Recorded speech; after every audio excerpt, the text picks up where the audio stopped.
Hello guys, welcome back to my channel মিটিমন 21। তো তোমরা আগের ব্লগে দেখেছো আমি মামার বাড়ি গেছিলাম, আর অনেক দিন পর মামার বাড়ি গেছিলাম বলে খুব এক্সাইটেড ছিলাম। আর কী করেছিলাম সেটা তোমাদের সাথে শেয়ার করব বলেছিলাম, তো সেটার নেক্সট পার্টই তোমাদের সাথে আজ শেয়ার করছি।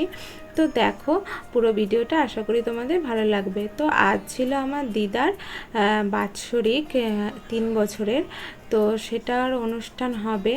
আর কেক কিনে চলে এসেছি, আর মামি বললো এগুলো সব সাজিয়ে দিতে, মানে লোকজন, কীর্তনের লোকজন আসবে, তারা গান টান করবে, তার জন্য ফটো, ঠাকুরের সাথে দিদার ছবি টবি যেগুলো ছিল সব মালা টালা, চন্দন, যা কিছু লাগে সেগুলো দিয়ে সাজিয়ে দিতে।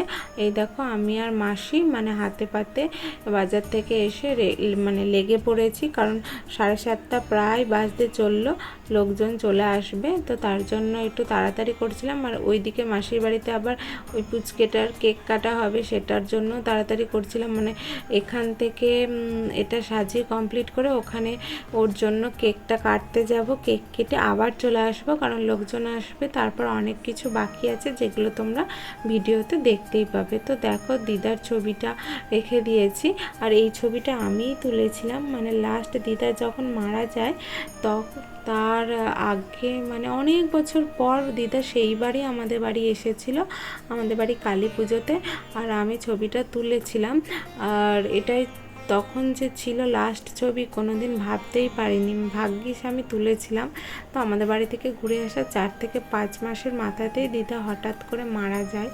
তো দেখো এই ফুলগুলো আমরাই নিয়ে এসেছিলাম। আর মানে এখানে একটু ফুলের মার্কেটের সমস্যা আছে, মানে ফুলের মার্কেটে আছে কিন্তু প্রচণ্ড দাম, কি বলবো, মানে যাই হোক। তো দেখো এক এক করে সব ছবিগুলো সাজিয়ে দিচ্ছিলাম, তার সাথে তুলসী মাতাকে রাখলাম, আরও যা যা লাগে সেগুলোকে রাখছিলাম। আর আমার ভিডিও ক্লিপটা কিন্তু আমার ভাই ধরে দিয়েছিল, আর এটা মামাদের ঘরের নিচের পোর্শন। তো দেখো মালাটা ঠাকুরের গলায় খুব সাবধানে দিচ্ছিলাম, কারণ ঠাকুরের পিছনে না কোনো সাপোর্ট দেওয়া ছিল না, তো ভয় লাগছিল যদি পড়ে যায়। মানে ঠাকুরকে একবার এক জায়গায় বসানোর পর যদি ঠাকুর পড়ে যায় তাহলে কেমন লাগে, তাই না বলো, মনটা কেমন খচখচ করে। তো তার জন্য সাবধানেই করছিলাম। আর মামি এইসব দিকগুলো খুব মানে মেনে গুনে চলে, মামি একদমই পছন্দ করে না। মানে কি বলবো, ঠাকুর দেবতার প্রতি কোনো অন্যায় তো হবেই না মামির হাত দিয়ে, তো মামি আমাকে একদম খেয়ে ফেলবে। যদিও আমাদের মামি আমাদের খুব খুব খুব ভালোবাসে, প্রত্যেকটা ভাগ্নিদের। যাই হোক, তো তারপর দেখো পুরো ভিডিওটা দেখতে থাকো, আশা করি তোমাদের ভালো লাগবে। তো হুটোপাটা করছিলাম, কারণ দুই দিকেই ব্যালেন্স দিতে হবে। আর মারা ঘরে ফল টল কাটছিল, যে মানে হরিনাম কীর্তন দেওয়া হবে সেখানকার জন্য। এই যে আমি এক এক করে সব কিছু সাজিয়ে নিচ্ছিলাম। এইদিকে দেখো আমি সাজাচ্ছিলাম, আর মাসি বলছিল একটু তাকা একটা ছবি তুলি, তো মাসির ফোনে আমি মানে পোজ দিচ্ছিলাম ছবি তোলার জন্য। এরপর মামি বলল যে যারা হরিনাম গাইতে আসবে তাদের জন্য একটা করে মালা বানাতে। তো এগুলো যেহেতু সুতোর মালা নয়, এগুলো ওই যে চটের সুতোর মালা, তো তার জন্য মালা গাঁথতে বললো। তো মালা গাঁথা মানে কিন্তু ওই সুতো নিয়ে বসে পড়বো, মালা গাঁথবো এক এক করে, গাঁথা মালাকে আবার গাঁথবো, সেই সব কিন্তু করব না। যদি আমার বুদ্ধি থাকে আমি কেন এত খাটতে যাব। তো দেখো আমি সাদা সুতো আর হচ্ছে ওই যে গাঁদা ফুলের মালার যে সুতো সেটা ফাঁস বেঁধে নিয়েছি এক কোণে দিয়ে, এক এক করে এক একটা ফুল একটা মানে এই দড়ি থেকে ওই সুতোতে ট্রান্সফার করছি, আর হয়ে গেল মালা গাঁথা। তো এটা কিন্তু খুব সহজ, সুতো ছাড়াই তোমরা মালা গেঁথে ফেলবে, তাও 5 মিনিটের মধ্যে। তো এই রকমটা কিন্তু আমার মামিই আমাকে শিখিয়েছে এই আইডিয়াটা। তো দেখো আমি কিন্তু জট পাকিয়ে ফেলেছিলাম হুটোপাটায়, কিন্তু আস্তে আস্তে ধীরে সুস্থে করবে, প্রত্যেকেরই হবে।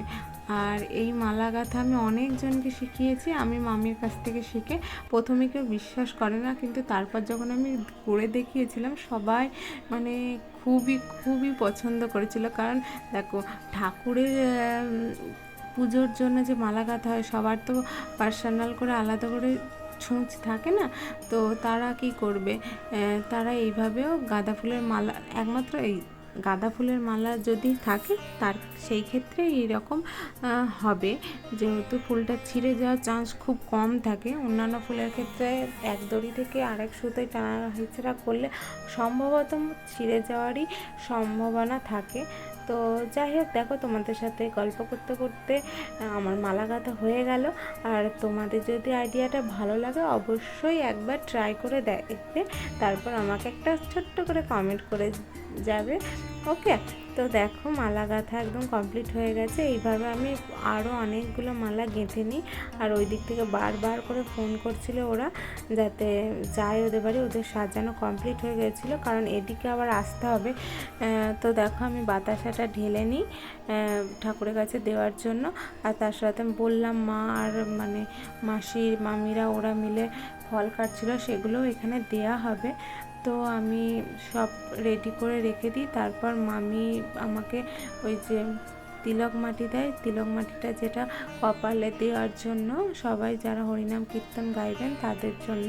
তো আমি তিলক মাটিটা জল দিয়ে গুলে নেবে বলে জল চাইছিলাম, তো দেখো জল ছিল না। মামি বললো আমি এনে দিচ্ছি, তাই ওয়েট করছিলাম। তারপরে দেখো এই যে বললাম ওরা ফল কেটে ব্যবস্থা করছিল, তো সেই ফলগুলো কেটে দিয়েছিল একটা থালা, আর একটা থালা কাটা তখনও চলছিল। তো তারপর দেখো ওদের হতে হতে আমি মিঠি সবাই মিলে চলে যাই মাসির বাড়ি। ওখানে জন্মদিন সেলিব্রেশন হবে, মানে কেক কাটা হবে। তো ওরাও ওখানে দেখো বেলুন দিয়ে সাজাতে ব্যস্ত, তো বেলুন ওরা সাজিয়ে নেয়। তারপর দেখো কেক দেখো সবাই মিলে কেক কাটছিলাম। তো তোমাদের ভিডিওটা কেমন লাগলো, আমার সারাটা দিন কেমন লাগছে অবশ্যই অবশ্যই কমেন্ট করে জানাবে। তো দেখো বার্থডে, তারপর দিদার দিবসী সব কিছু মিস করে যেতাম যদি বৃষ্টির জন্য বাড়িতেই বসে থাকতাম। যেহেতু জোর করে চলে এসেছি তার জন্য কিন্তু এত কিছু আনন্দ, সব কিছুই মজা পাচ্ছি। আর মিঠিয়া দেখো বাড়িতে মা বাবাকে ছাড়া আমাদের সাথে কতটা এনজয় করছে, কতটা খুশিতে আছে। তো তারপর দেখো আমরা ঝটপট করে কেকটা কেটে শেয়ার করে খাওয়ার জন্য পিস করে নিচ্ছিলাম, কারণ আবার ওখানে যেতে হবে। আর কেকটি খেয়ে তারপর আমরা সবাই মিলে যাব কেক পায়েস এইসব। আর ওই যে দেখো যে কেক কাটছে তার অবস্থাখানে একবার দেখো, মানে খেতে খেতেই ওর লোভ সামলাতে পারছে না, চারটা আরম্ভ করে দিয়েছে। আর বেলুনগুলো যা ফাটিয়েছিলাম, মানে পুচকেগুলো এক একটা ভয়ে একদম কি বলবো, দেখো জড়সড় হয়ে যাচ্ছিল। তো দেখো এই দেখো ভাই কেক খাচ্ছে, আর এদিকে যার বার্থডে তার দিদি কেকটা দেওয়া হচ্ছিল। তারপর আমরা এক এক করে কেক কাটি। আর এই যে দেখো আমি বেলুন দিয়ে ট্রাই করছিলাম ফাটানোর জন্য, তো ফেটে যায়। দেখো বার্থডে বয় কেমন ভয় পেয়ে গেছে একবার। তো তারপর দেখো আমরা চলে আসি কেক থেকে আবার মামা বাড়ি। আর এখানে সেই আনন্দে ওরা নাচছিল, সেই গানের তালে ওরা লাফালাফি নাচানাচি করছিল। ওরা যেহেতু বাচ্চা লেগে যেতে পারছে তার জন্য বারণ করছিলাম। আর ওই যে দেখো কত লোকজন এসেছিল সবাই নাম কীর্তন শুনতে। তো সবাই যারা নাম কীর্তন শুনতে এসেছিলো তাদের জন্য রাঁধুনি দিয়ে লুচি, ছোলা, কাবলি আর মিষ্টি রান্না করা হয়েছিল। মিষ্টিটা আনা, আর তার সাথে ফল দেয়া হচ্ছিল যেগুলো ওখানে রাখা হয়েছিল। তো দেখো তখন কিন্তু রাত 10টা প্রায় বেজে গেছে, আমার একদম এনার্জি শেষ। তো এই যে লোকজন বসেছিল সবাইকে খাইয়ে আমরা খেয়ে আমি একদম ঘুমিয়ে পড়ি। বাকিরা কি করেছে আমি একদমই জানি না, আমি আর মিটি ঘুমিয়ে পড়েছিলাম। তো আজকের ভিডিওটা তোমাদের কেমন লাগলো অবশ্যই কমেন্ট করে জানাবে, আর ভালো লাগলে অবশ্যই শেয়ার করবে নতুন নতুন ভিডিও দেখার জন্য। আর এই যে দেখো চলো নেক্সট ভিডিওর জন্য অবশ্যই ওয়েট করো। আজকের মতো ভিডিওটা এখানেই এন্ড করছি। সবাই সুস্থ থেকো, ভালো থেকো এবং সবাইকে আনন্দে ও খুশিতে রেখো। টাটা।